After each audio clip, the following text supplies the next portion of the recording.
Umaabot sa mahigit 3 milyong pisong smuggled cigarettes ang nasabat sa magkakahiwalay na operasyon ng Philippine National Police sa Mindanao at 3 individual ang matagumpay na naaresto. Noong ika-20 ng Nobyembre taong 2025, naharang ng mga tauhan ng Kalamansig MPS at Sultan Kudarat PNP ang 2 lalaki sa barangay Hinalaan at nasabat ang 23 kahon ng smuggled na sigarilyo na nagkakahalaga ng 900,000 pesos.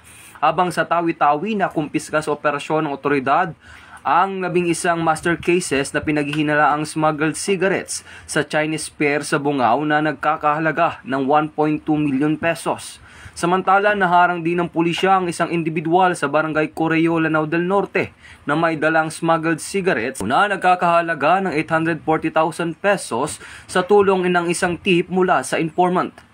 Sa kabuuan, umabot sa 41 na kahon at 11 master cases na smuggled cigarette ang nakumpiska sa operasyon na may tinatayang halaga na 3,024,000 pesos habang 3 individual ang naaresto. Ang matagumpay na operasyon ng pulisya ay bunga ng puspusang operasyon ng PNP kontra smuggling at iba pang iligal na gawain. Ito ang bagong PNP para sa bagong Pilipinas, serbisyong mabilis, tapat at nararamdaman.